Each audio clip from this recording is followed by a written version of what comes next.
wishes to be left alone. She had the tale in mind for some time before she sat down to write. Eventually she was ready to begin.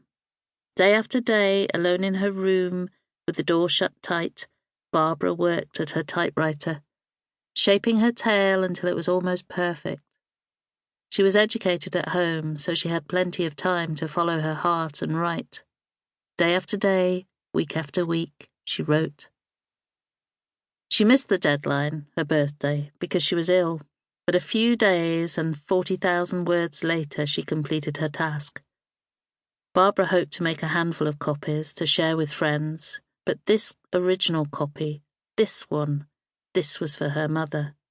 It was a story about a small child in the wilderness. It was called The House Without Windows. Just a few days after she finished writing, while the family were sleeping, a fire broke out in the kitchen. The Follets were lucky to escape with their lives. Most of their belongings were destroyed, along with the fresh manuscript, so lovingly typed. Every word Barbara had written. Gone. At this point, many children would have given up, not Barbara. The family found themselves temporary lodgings, and Barbara requested and was given a new typewriter. Immediately, she began the long task of reconstructing her story, word by carefully chosen word, from memory. What followed was months of reshaping, rewriting, trying in torment to recreate what had gone before. She worked so hard.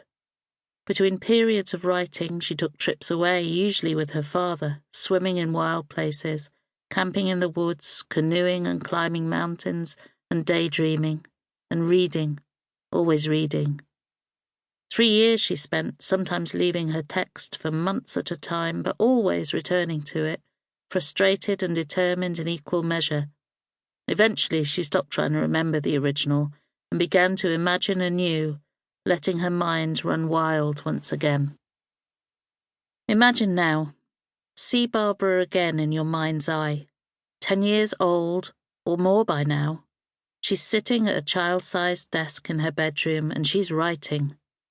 She writes of a little girl called Eepersip, who loves the outdoors as much as she does, who doesn't want to be confined inside a house with walls and windows, binding her life. The world of brick and glass is too restrictive for the wild child, and Eepersip longs to shed the trappings of civilization. So she runs away from home. She runs first to the meadow, then to the sea, and last to the mountains, and she gives her heart in equal measure to all of them. She lives in these wild places without fear, learning how to be free, and she sees joy and glory everywhere. Writing from the confines of her room, Barbara is released, following Eepersip out into the wild world and beyond. In 1926, Barbara was 12, and the book was finally completed again. Her father was so impressed that he took the manuscript to work with him. He was, at this time, working for Alfred Knopf. Imagine the excitement when a blue letter arrived, a borzoi hound embossed on the envelope, and within it the offer to publish Barbara's story. 2,500 copies of The House Without Windows were printed, an ambitious quantity for an unknown author, and all 2,500 sold out 2 weeks before the date of publication. Barbara's story of Eepersip and her life in the house without windows went on to become a bestseller, and Barbara herself was hailed as a child genius. I first came across The House Without Windows through a review by the award-winning author Eleanor Fargen, who called it nothing short of a miracle.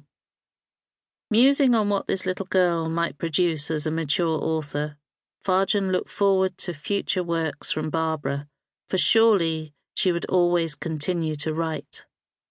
So I tracked down a copy of The House Without Windows, scuffed and well read, with wonderful paper and deckled edges, and I fell immediately in love.